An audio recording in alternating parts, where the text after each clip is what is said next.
Let's do some sports now, and things are moving quickly at the Wolves. A week ago, the Chinese new owners spoke to the media, outlining their vision for the future and promising their support for the manager, Kenny Jackett. Well, 4 days later, he was gone, to be replaced hours later by Walter Zenga. Today, the former Italian international appeared before journalists, among them our sports correspondent Steve Clamp. And Steve's with us now. Steve, busy times at the Molineux, and the new season just a few days away. Absolutely extraordinary, isn't it? I don't think any of us, not one of us, was expecting this announcement that came through very late on Friday night that Kenny Jackett had gone. It seemed really strange after the owners had backed him just days earlier. And then, lo and behold, within 48 hours, a new man was here in charge at Molineux, and we met him today.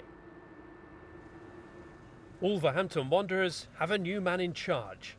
After a whirlwind weekend, saw one head coach relieved of duties and another, this one, installed. How many changes do you need to make here to get the team to the level you want them at? As mentioned before, we are very young. And we need, of course, to improve the squad. Either because this is not a sprint game, it's a marathon. And we are in mind to bring some player that can help the team on the quality, on the experience. And this is our vision, and we're going to do, of course. The former Italian goalkeeper has managed a lot of clubs, and he defended his record, which involved a lot of short stays.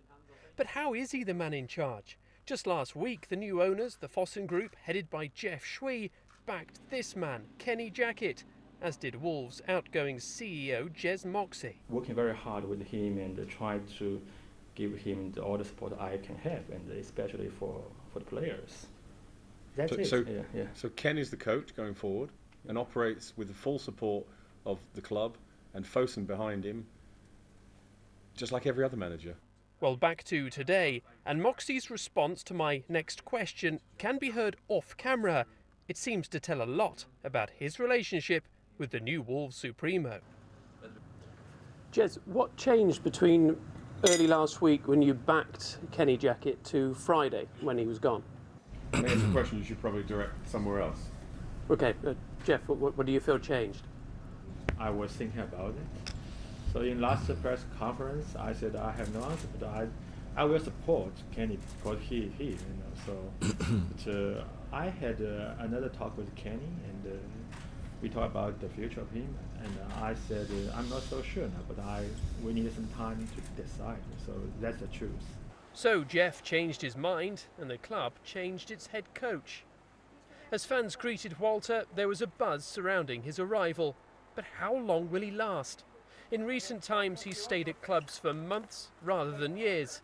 And as Kenny Jackett found out, in the new world at Wolves, you don't get much time to impress.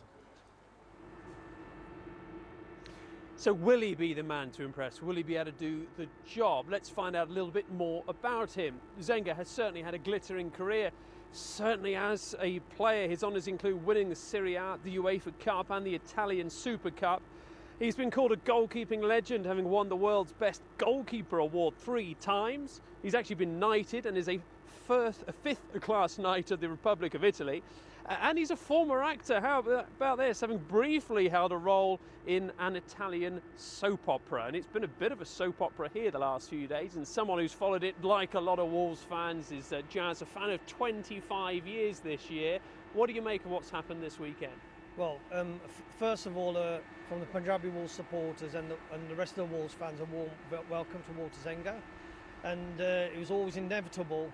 The new owners are coming in, and they'd want to bring in their own manager, and in Walter Zenga they brought in somebody who's interesting, exciting, a bit of fire in his belly, which we might need in the Championship, and let's hope that he can bring us the Italian way of defending and attacking and flair football to get out of this division. It is a hard division though.